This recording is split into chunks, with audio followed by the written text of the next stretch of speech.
us in, though. All right, I've got an issue I'm sure we'll all agree on. The NFL is about to go through some really tough stuff, or it is going through some really tough stuff, but it's about to really hit the fan. So the owners have the option to lock out the players. The players are no longer a union. They also have the option, if they want to, of allowing them to work, but they're not going to do that. So anyway, I just want to throw it out there, and we can all have some harmony and agree on this stuff.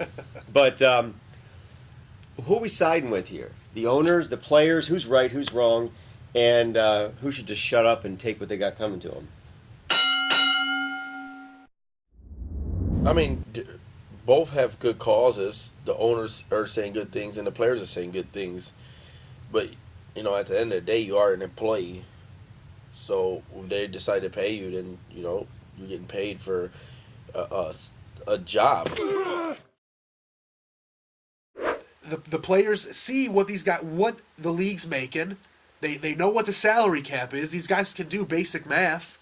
Okay, you divide $9 billion by 32 teams. That's like $230 million a team, and then you subtract the salary cap, which I believe was $103 million. I could be wrong. I got that off Madden, so I don't know. I could be wrong.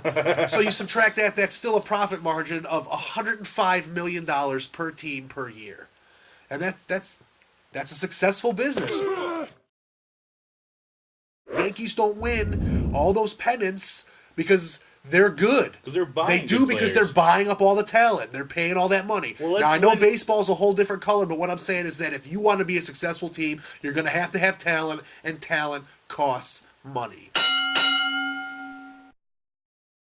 These kids come up, they play rec ball, they go through high school, they play high school ball for free, then they go to college, they play college football for free.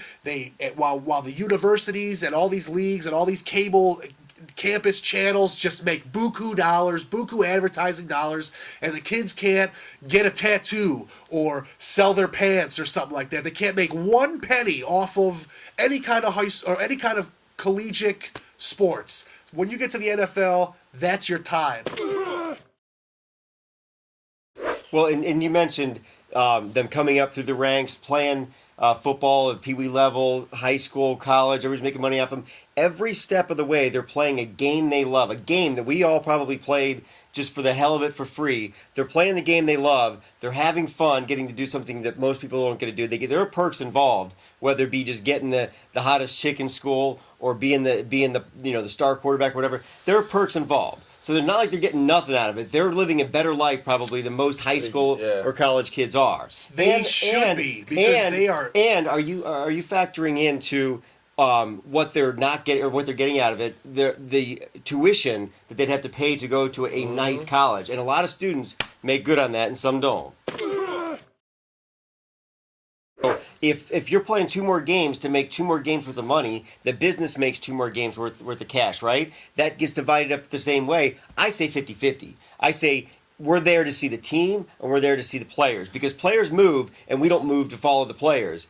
And teams get different players, but and we follow the team. But we do love the players and the team. It is an emotional attachment. It is about the players, but it's also about the team. And it should be a 50-50 split, and that should be that way consistently. And I don't get the 60-40 that it has been. I want to defend the players, because you're making them sound like they're greedy, and that's not the case. Some of what they're asking for is for health benefits for ex-players who no longer play. Retirement. Yeah, retirement. You know, I mean, that's just basic stuff. They get it. No, they don't, man. They don't. And there's guys out there who have severe head trauma from years of playing football back when they weren't making millions. Okay, guys who are flat broke and have major brain damage. Well, that's the guys you ought to worry about. But now these guys get the best treatment. You're talking about college level. You're talking about high school level. These guys are getting the best of everything. These guys ain't going to no rinky-dink college. Because they're the best at what they do. Okay, but you're telling me they're not getting no money for nothing they do. You get to see the best doctors. You get the best training facility. Everything's at your fingertips. Now, look, this is a fight between a bunch of weak, old, greedy guys against greedy young guys that work out. They're not greedy. I don't think They're so. all greedy. Are you kidding me? No, if you're making millions of dollars, you're fine for the rest of your life. You know it. If you spend your money right. Maybe. No, not maybe. Maybe. Not maybe. If you're playing for 3 years and you're making, I'm not saying if you make league minimum, what's that, 500,000 or something like that? I think it's like 250. Okay, I'm not saying league minimum. I'm not saying it's not a lot of money. It is a lot of money. It's a lot of money, but you're right. They get out and they're kind of banged up, and 3 years isn't enough to ruin somebody's life in most cases, unless you're like Pollock, who gets his neck messed up. But that could happen in a car accident. But my point is, the average NFL player, not the lowest and not the greatest, because you can't even count the greatest because, of course, they have it easier than anybody. And the lowest people are just barely hanging on. They don't really deserve to be there because they don't have maybe the skill, the desire. Maybe they didn't work as hard. Who knows? My point is, the average NFL player, if he plays for 3 years and he makes a ton of money and he banks it and he lives kind of like we live, he's set forever. We don't have that luxury. So he did work really hard. He is getting his payout. We did have that luxury when we were in high school, and we chose to either hit the gym and go play sports or to not. Well, no. And this is support of the players. There are a lot of people that hit the gym and they play hard and they work hard and they play hard, but they don't have the physical attributes starting off, and they don't have the mental capability. Who knows what it is? But they don't have whatever that X factor is. They don't have it. So those players, I think it's America. If you rise above the rest, you should be noted for that, and you should achieve and you should earn. Paid. And I don't mind the battle going on right now because this is all about people looking to get paid. Owners, and rich dudes. I said you get and they're all trying to get paid, and that's fine. I'm just saying, given that I would not go see a bunch of these players just hanging out in a field playing football, and I wouldn't go see these football teams without the star players. Since both of those situations are true, and I think most people probably like that, I think that they should get a 50-50 split. It should never be contested again, a 50-50 split. And then again, they're voting on a 18-game season, which is still the same amount of games they would play in a regular season with the four preseason games. They're just taken off and met down to 2. It's the same amount of games. No, it's not. In a preseason game, a professional athlete plays 1 quarter. Well, let me just step in here on this side because this is where I think that I have to support the players. If the players are going to play 2 additional games, I agree with Dale. It is not just a preseason game. They have to play it. They have to play it. They want to make more money, but they don't want to give the players any more. How is that not messed up? Mike, if I'm your boss and I hire you and I'm like, I'm going to pay you $55,000 a year, even though all I have on you is just resume and I've seen some tape from you in another job, okay? Then you work for me for 6 months, okay? And I'm like, I'm not really happy with what it looked really good at the start, but right now, you're really only performing on like a $35,000 a year. So I'm still going to have you work the same time, but I'm going to cut your money down a little bit. You still have a job though, right? You still like your job? What are you going to say on that end when someone gives you that out that, well, hey, man, it's that or you're unemployed? Keep in mind, there's a villain that we're leaving out here. There's a big villain that I think probably is the biggest villain of all this. The agents? The agents. Okay. Because when a team loses a bunch of games, they're in bad shape, and they've got to pick number 1, 2, 3, 4, 5, somewhere in the top 10. It doesn't matter who they pick. They have to pay a certain amount of money because those fucking agents know how to work the system, know how to keep the players out, to do all this stuff. I mean, we've all seen it with big players, and there's a good chance that Brady Quinn would have had a great career here had he not held out for most of spring training, I think, or training camp. I mean, Crabtree didn't even play his whole rookie season. And that might have ruined his career after last year. Yeah, and that's the thing. These agents, they manipulate these players. They get them to do what they want to do just to get the bigger contract. These teams get fucked because this is our first-round pick. We are in bad shape. We need a playmaker. We've got a playmaker, but now we've got to pay a ton of money to a guy that we have, like you said, we've got a resume and some film, and that's it. Yeah. We have no idea what he's going to do, and they got to pay a ton of money to this guy now. Yep. And it sucks because both sides get screwed by this. Yeah, but not if they don't want to. Okay. No one's saying, hey, you got to sign this player. Okay. Imagine this.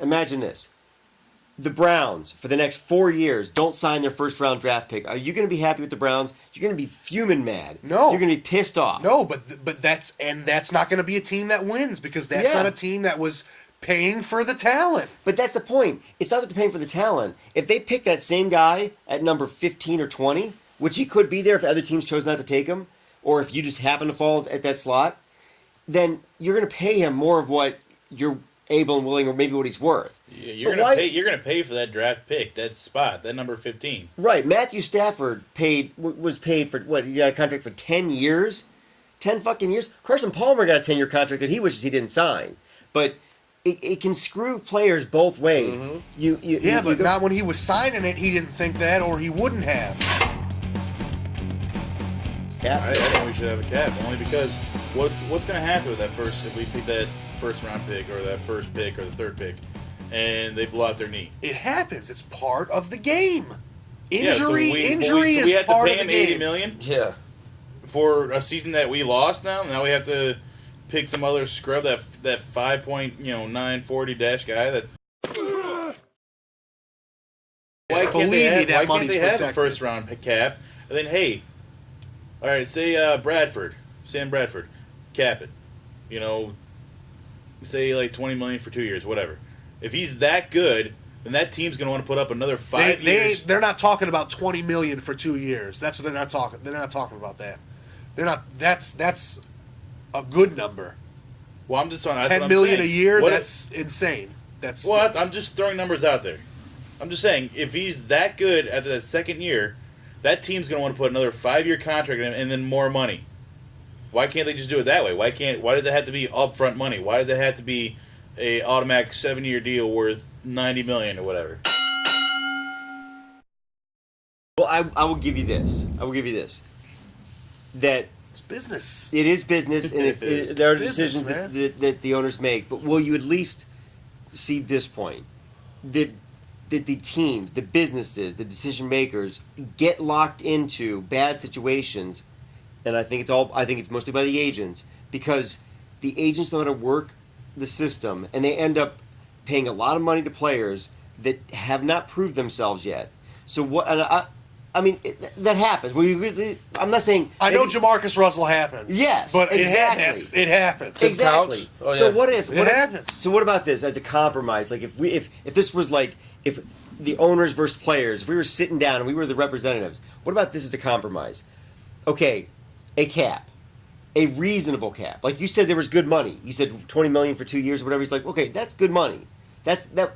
What about a huge cap, so that the Sam Bradfords for 10 years and obscene money that improved themselves for 1 year, and after that, sky's the limit.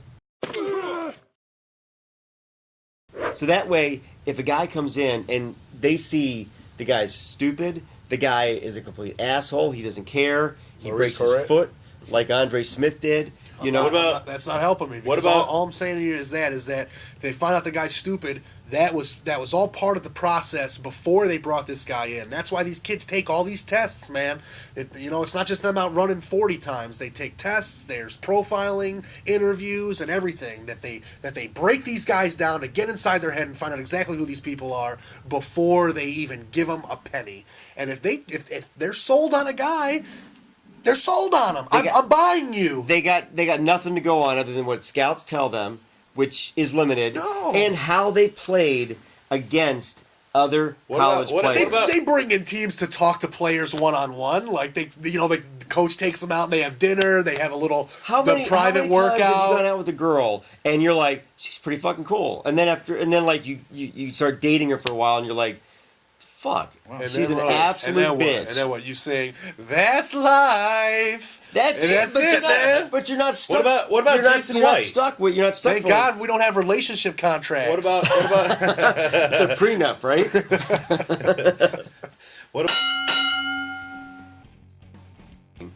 Which is kind of what a lot of these guys do. Well, sorry, you didn't get it in the NFL. That's a stipulation. Erroneous. It's erroneous. I don't even know what you mean by that. I see why there's an NFL lockout, because this is going nowhere. And this is exactly where it is. This is exactly where they are.